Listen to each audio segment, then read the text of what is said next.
더 보실 수 있습니다. 오늘 현장에 또 많은 분들이 오셨고 또 온라인으로도 지금 예배에 함께 하신 분들이 많은 걸로 알고 있습니다. 우리가 한 마음으로 하나님 앞에 엎드릴 때 하나님께서 반드시 우리 삶에 함께 하실 것입니다. 우리가 13번의 집회를 가집니다. 학교로 치면 보통 경우에 한 14번 정도, 한 학기에 14번 정도 강의 수업을 해요. 학생들도 그렇고 뭐 가르치는 사람도 그렇게 하죠. 근데 매우 중요한 것은 14번, 13번을 쭉 끌고 가는 게 생각보다 쉽지 않아요.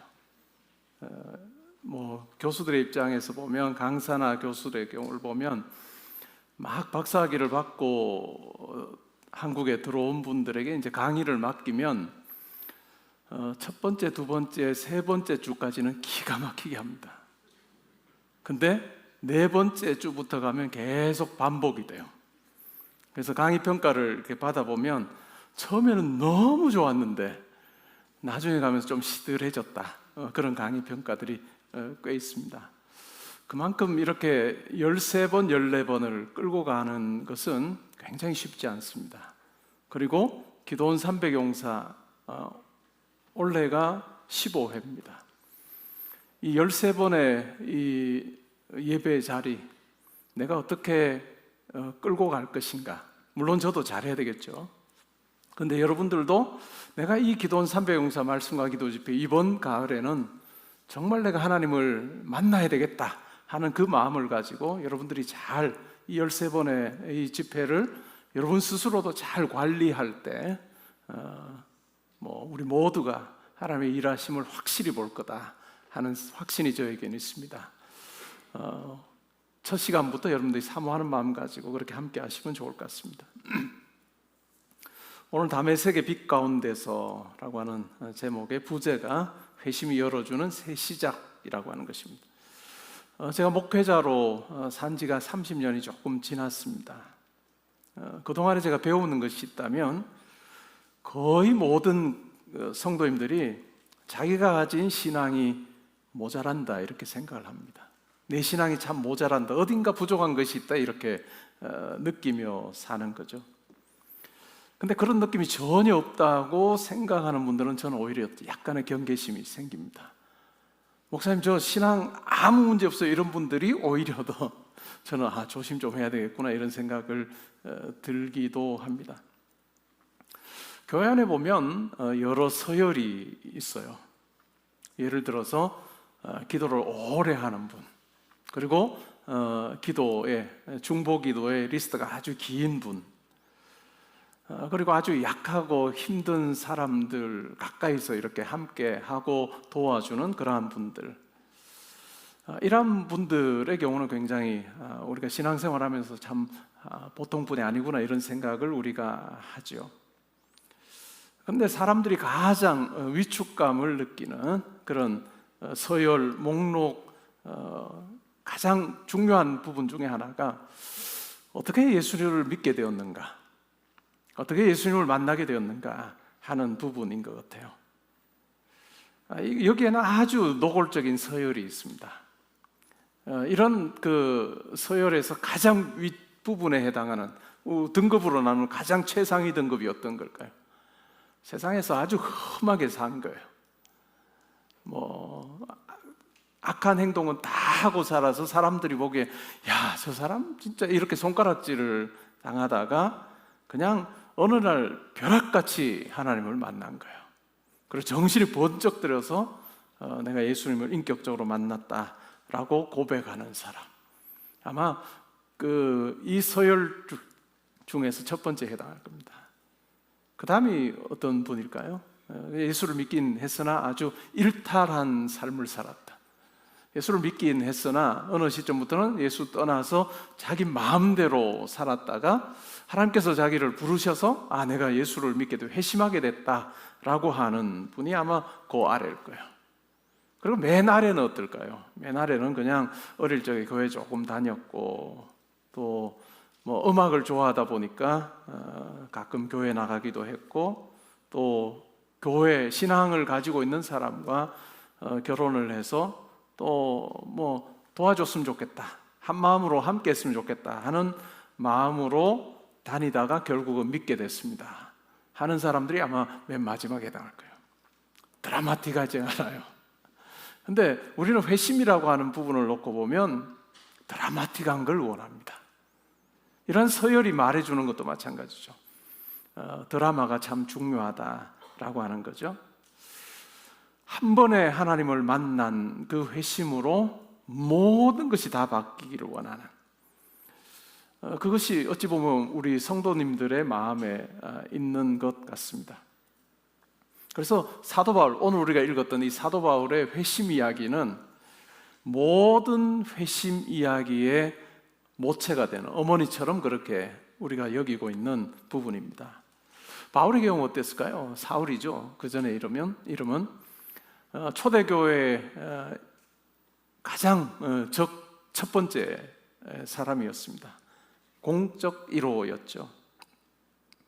그러면서 이 사울이 했던 일은 이 그리스도 운동, 기독교 이 운동을 아예 뿌리 뽑아야 되겠다라고 하는 생각을 가지고 예수 믿는 자들을 박해했던 사람입니다. 그런데 다메섹으로 가던 도중에 아주 정오의 해보다 밝은 빛 아래 꼬꾸라집니다. 그리고 소리를 듣죠. 사울아, 사울아, 왜 너는 나를 박해하느냐라고 하는 그 음성을 듣습니다. 당신이 누구십니까? 라고 그렇게 묻죠. 그러자 나는 네가 박해하는 예수다라는 이야기를 듣습니다. 그리고 결국은 다메섹으로 들어가면 네가 앞으로 어떤 일을 해야 할지를 알려주는 사람이 있을 거다라고 하는 말을 듣게 됩니다. 완전히 예수를 믿는 자들을 박해하던 자의 삶을 살았던 그가 부활하신 주님을 만남으로 드라마틱하게 그의 삶이 바뀌어서 예수를 전하는 자로, 특별히 그 당시를 놓고 보면 이방인들에게 예수를 전하는 자들은 없는 그 당시에 이방인들에게 예수를 전하는 이방인의 사도로 부름을 받았습니다. 이 드라마틱한 회심을 통해서 그는 많은 박해를 받게 됩니다. 우리가 바라는 회심이 어찌 보면 이 바울의 드라마틱한 회심인 것 같습니다. 그러면서 단 한 부분은 빠지기를 원하죠. 바울이 그 이후에, 회심 이후에 그가 겪었던 그런 박해는 빼고 우리가 드라마틱하게 예수님을 만났으면 좋겠습니다 라고 하는 마음이 우리 가운데 있는 것 같습니다. 그래서 간혹 40대, 50대, 60대, 70대, 80대 성도님들하고 이야기를 하다 보면 그런 이야기를 합니다. 목사님, 제가 정말 중고등학교 시절에, 청년 시절에 그 뜨거움을 제가 다시 한 번 더 경험했으면 좋겠다 하는 그런 말씀을 하는 분들이 있습니다. 경험하면 좋겠죠. 근데 과연 그게 필요할까 하는 생각도 해볼 필요가 있습니다. 내가 예수를 만나서 믿고 함께 예수님과 동행한다는 것의 의미를 너무 드라마틱한 것으로 내가 생각하고 있지 않은가. 그러다 보니 하나님께 실제로 내 삶 가운데 함께 하셨던 부분들은 놓쳐버리고 있지 않은가 하는 생각을 가지고 한번 살펴보시면 좋을 것 같습니다. 그래서 회심이라고 하는 것은 이렇게 일어나는 거다, 바울에게처럼 이렇게 일어나는 것이다 라고 하는 생각이 우리 속에 굉장히 강합니다. 기독교 역사에도 보면 어거스틴 같은 사람, 돌레레게라고 하는 집어서 읽어라 라고 하는 그 음성을 듣습니다. 요한 웨슬리, 감리교의 창시자였던 요한 웨슬리도 그의 가슴이 이상하게 뜨거워지는 경험을 했다. 모라비안 교도들의 그러한 부분들을 보고, 또 런던에 있었던 집회에 참석했다가 이 로마서 서문, 마틴 루터의 로마서 서문, 주석의 로마서 서문을 읽을 때 자기의 마음이 뜨거워지는 그 경험을 했다라고 이야기합니다. 동생이었던 찰스 웨슬리, 우리가 가지고 있는 찬송가에도 곡들이 많이 실려 있는 이 찰스 웨슬리의 경우에도 내 사슬은 풀리고 마음은 자유롭게 되어서 일어나 밖으로 나가 주님을 따랐다라고 하는 고백이 나옵니다. 노예를 이렇게 사고 파는 그런 무역상이었던 존 뉴턴의 경우에도 나는 길을 잃었으나 이제는 자유하다라고 하는 이러한 노래를 합니다. 우리는 이제까지도 많은 이런 드라마틱한 삶이 완전히 바뀌는 그런 어떤 경험을 한 사람들의 이야기를 많이 알고 있습니다.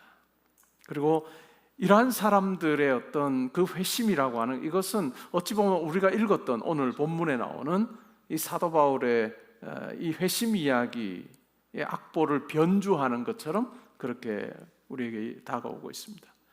그러다 보니 우리도 모르게 회심이라고 하는 것, 또 예수를 믿는다라고 하는 것은 이런 결정 다 한 방이 있어야 된다 하는 생각이 우리 가운데 굉장히 강합니다. 그리고 이 결정타가 내게 없으면 과연 내가 예수를 믿는 것인가? 라고 우리 스스로에게도 질문을 던지는 그러한 형태로 우리가 신앙생활을 합니다. 어느 누구도 2등이 되기를 원하지 않습니다. 서열에 첫 번째 서열에 있기를 원하지 또 아래쪽에 위치하기를 원하지 않습니다. 근데 가만히 생각해 보면 하나님께서 우리 삶 가운데 함께 하셔서 내 삶을 붙들어 주시고 인도하신 그와 같은 부분을 우리가 더듬어 보면서 내가 얼마나 하나님 안에 있는지, 내가 그리스도 안에 있으므로 내 삶이 어떻게 달라지고 있는지를 확인하는 그 부분이 우리 가운데 매우 중요할 것 같습니다. 오늘 본문으로 들어가 보면 사울이 아주 의기양양하게 갑니다. 그러다가 눈먼자가 돼가지고 다른 사람의 손에 이끌려서 다메섹으로 들어갑니다. 역설의 순간이죠. 이 역설 속에 보면 하나님의 놀라운 역사가 있습니다. 주님이 찾아오셔서 멈추게 되죠. 박해하는 그 상황이 이제 중단이 됩니다. 그리고 이 멈춤이 또 새로운 출발로 그렇게 이어집니다.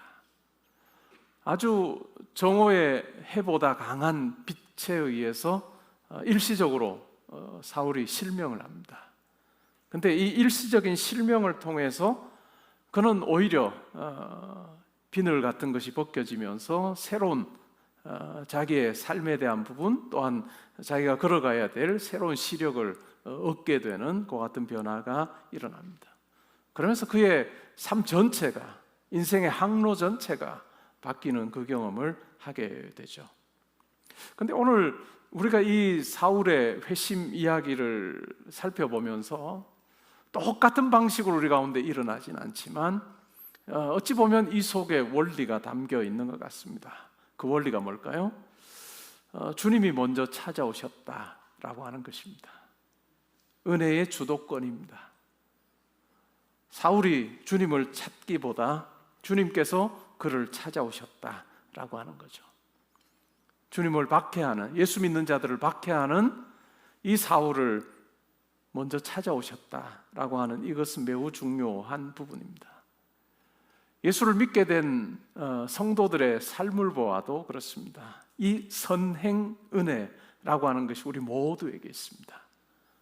때로는 우리가 오해하기도 합니다. 내가 주님을 찾았다, 내가 정말 절망적인 상황에서 내가 주님을 향해서 부르짖었고 내가 주님을 찾았다라고 그렇게 생각하기 쉬운데, 가만히 더듬어 보면 내가 주님을 찾은 것이 아니라 주님께서 나를 만나 주신 것입니다. 내가 하나님을 만났다라고 말하는 것보다는 하나님께서 나를 찾아오셨다라고 하는 이 은혜의 주도권, 그것이 바로 회심의 시작이다라고 하는 것입니다. 여러분의 삶을 한번 더듬어 보세요. 더듬어 보시면 내가 예수를 어떻게 믿게 되었는가 하는 부분부터 한번 생각을 해보시면 주님께서 나를 찾아오셨구나 라고 하는 측면에서 여러분 머릿속에 떠오르는 사건들이 있을 겁니다.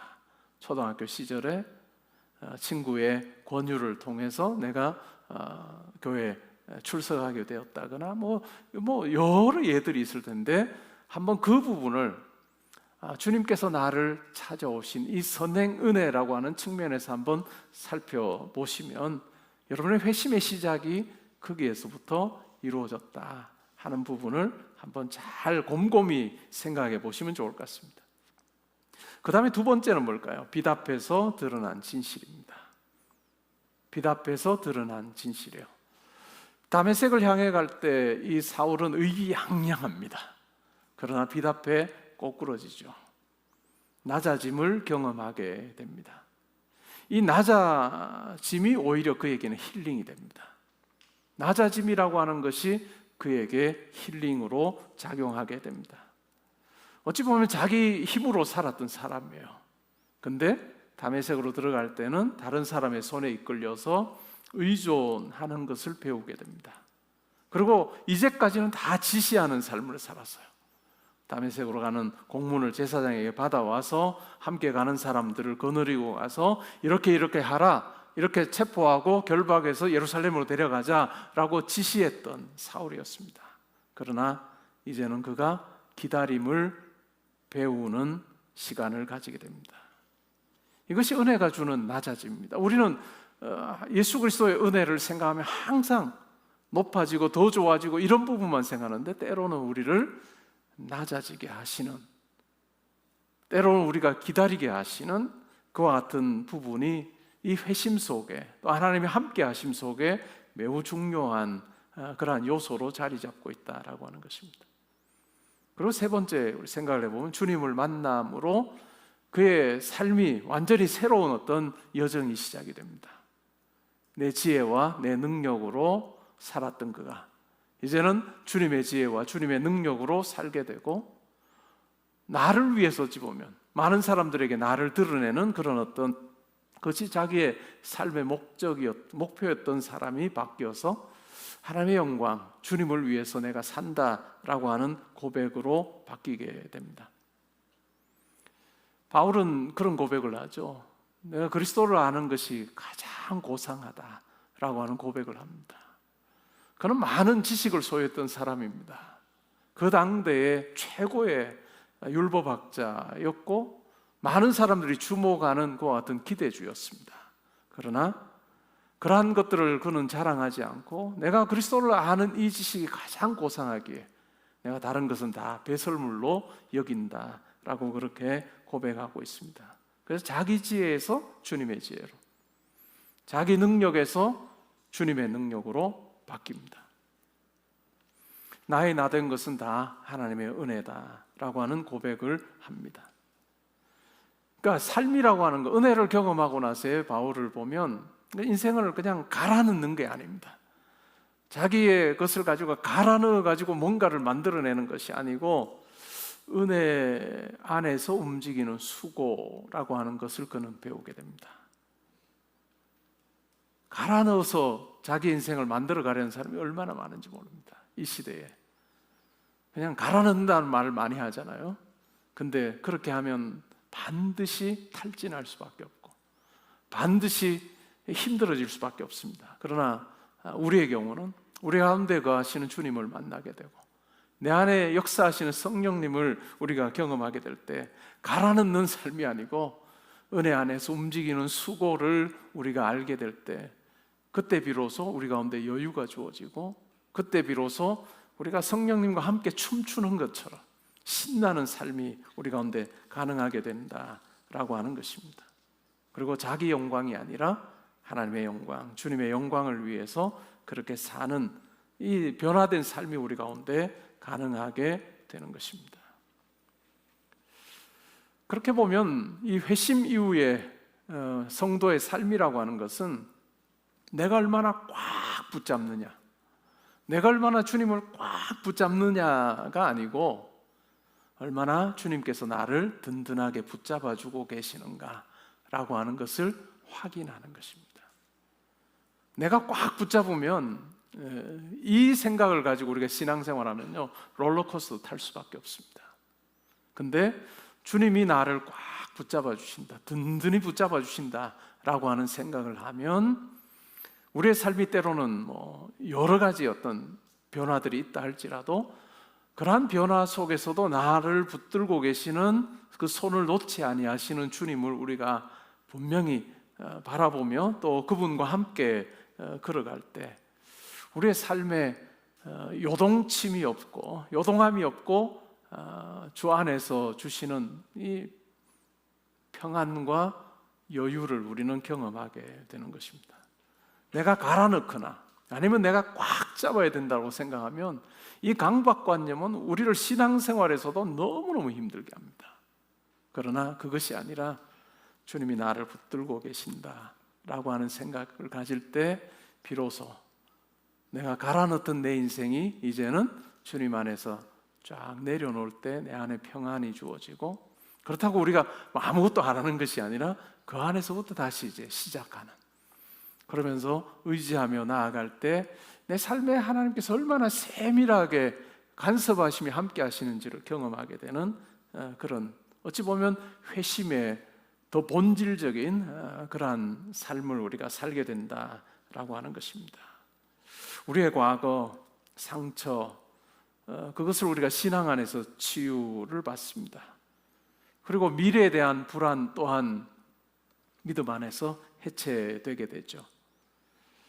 그래서 믿음으로 과거가, 또한 소망으로 미래가 변형이 될 때 우리의 현재를 우리는 사랑하는 자로 살 수 있습니다.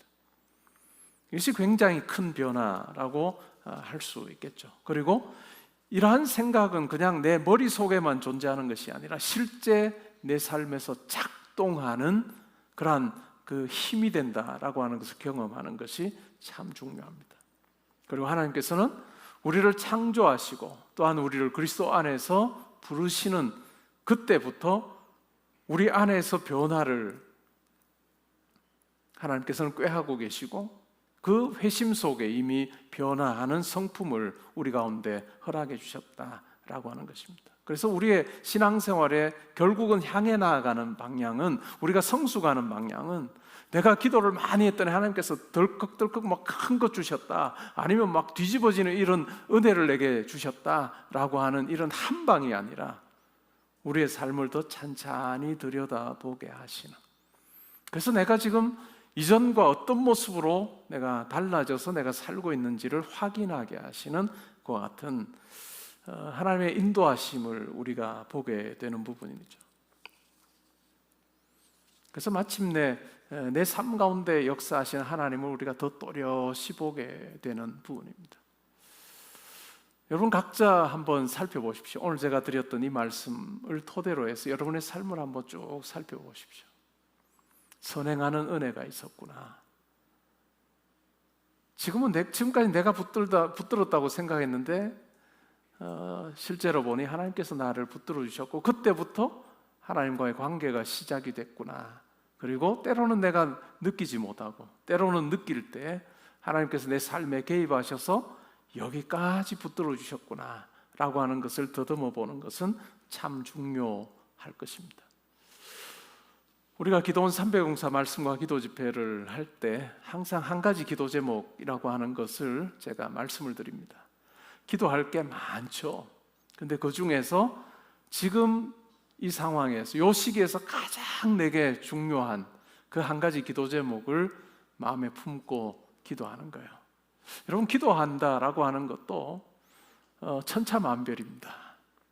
기도하는 것도 천차만별인데, 이 기도원 300용사 말씀과 기도 집회를 통해서 제가 여러분들이 한 가지 기도 제목을 놓고 어떻게 기도하시는 것이 좋은지를 제가 말씀드리려고 합니다.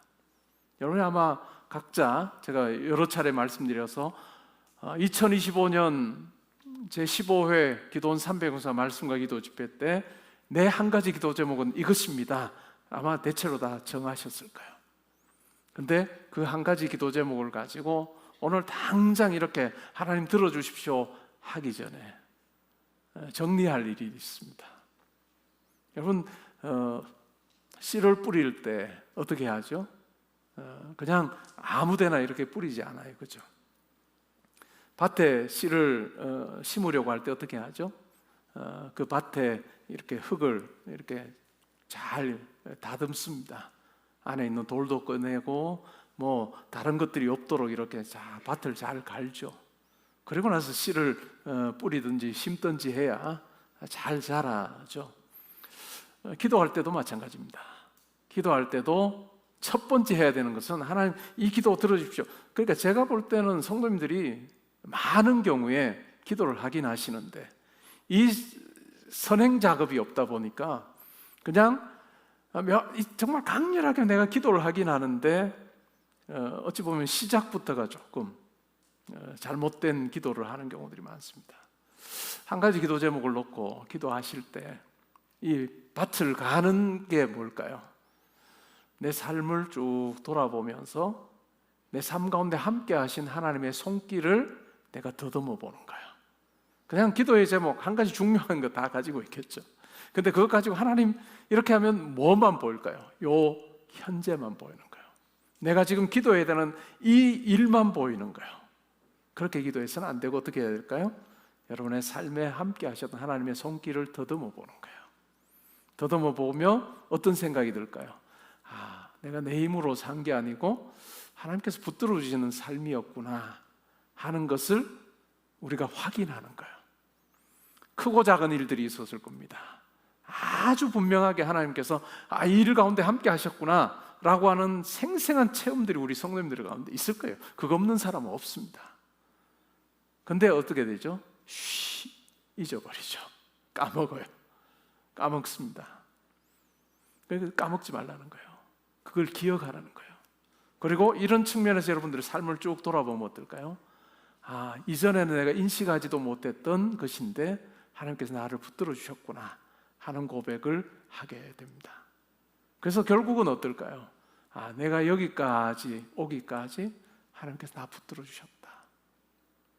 내가 하나님께 붙들린 삶이었구나 라고 하는 그 분명한 고백을 하는 것이 중요합니다. 어찌 보면 여러분 오늘 한 가지 기도 제목 가지고 여러분 기도 안 하셔도 됩니다. 이 땅을 고르는 이 작업부터 하지 않으면 안 되는 거예요. 땅을 고르는 작업하는 거예요. 하나님, 제가 하나님의 은혜 가운데 제가 지냈습니다. 하나님께서 붙들어 주시는 삶을 내가 살아서 여기까지 왔습니다. 그 생각할 때 하나님 아버지 감사합니다 하는 그 감사로 여러분의 인생을 이렇게 기경하는 그러한 시간들을 가지는 것이 필요합니다. 이게 어찌 보면 첫째 주, 둘째 주 정도까지는 계속 하셔야 될 거예요. 첫째 주, 둘째 주 동안 계속 한다는 건 어떤 의미일까요? 그냥 이 기도원 300 용사 참석하셨을 때만 기도의 자리에서 하나님께서 함께 하셨습니다, 하나님 붙들으시는 인생이었습니다 이렇게 고백하지 마시고 2주 정도 동안 하루 중에도 수시로 하나님께서 제 삶에 함께 하셔서 여기까지 왔습니다, 하나님 감사합니다, 아버지 감사합니다 라고 하는 그 고백을 여러분 자주 하십시오. 하나님 앞에서 지금까지 붙들으신 은혜를 우리가 고백을 할 때 비로소 거기에 하나님의 역사하심이라고 하는 연속성을 가지고 있구나 하는 것을 우리가 확인하게 돼요. 그때 비로소 내가 하는 이 기도가 이제까지 붙들으신 하나님의 손길과 무관하지 않다라고 하는 것을 우리가 확신한 상태에서 기도해야 그 기도가 진짜 내가 믿음의 기도로 하나님 앞에 올려드릴 수 있는 그런 기반을 가지게 된다라고 하는 것입니다. 우리가 인생 살며 누구 앞에 선다는 것도 뭘까요? 그냥 목회자로 살면 저는 그런 생각을 많이 합니다. 그냥 한 편의 설교를 제가 잘 준비를 해서 그냥 여러분들에게 딜리버리하는 이것이 설교라고 저는 생각하지 않아요. 이제까지 저의 걸어온 길을 가지고 제 삶의 여정을 가지고 여러분들 앞에 서는 것이 설교의 시간이라고 저는 생각을 하거든요. 마찬가지입니다. 여러분의 기도의 자리도 그거 얼마나 간절하게 하나님 앞에 아뢰느냐 이전에 뭐부터 하시라고요? 여러분의 삶을 더듬어 보면서 하나님이 나를 꽉 붙들어 주시는 삶이었구나, 때로는 내 기도가 너무 커서 그냥 이 생각조차도 없이 그냥 하나님께 막 아뢰었던 그것 이제 내려놓고 내 삶이 하나님의 손 안에 있었구나 하는 그 고백으로 감사로 나아가는 것부터 하십시오. 그리고 기도는 좀 아껴두세요.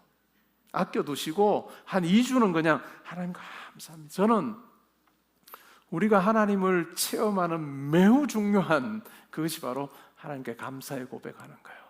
하나님 아버지 감사합니다, 아버지 감사합니다, 감사합니다로 우리가 한 2주 정도를 고백해 보시면 여러분이 여러분의 삶을 보는 것이 확 달라질 거예요.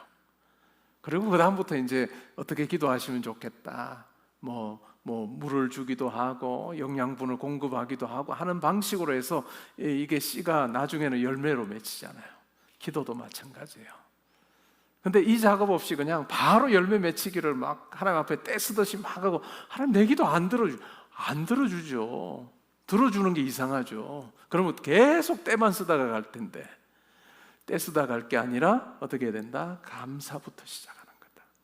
내 삶에 대한 감사부터 시작하고, 뭐 이제 다음 주에 또 말씀드릴 거니까 여기까지만 하겠습니다.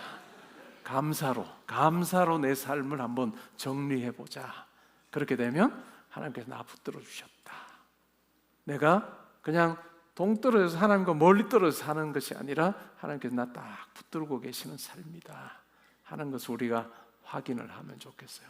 드라마틱한 한 방이 아니라 내 삶을 더듬어 보면서 우리가 경험하고 고백하게 되는 하나님의 그 선행 은혜, 그리고 지금까지 붙들으신 이 은혜를 우리가 기억할 때 우리의 마음에 변화가 일어나게 될 것이고, 그때 내가 지금 간절히 바라보는 그 기도의 제목 또한 다른 측면에서 보이게 되고, 불확실한 것이 아니라 하나님께서 내 삶에 함께 하시겠구나 하는 마음이 점점 더 커지는 거예요.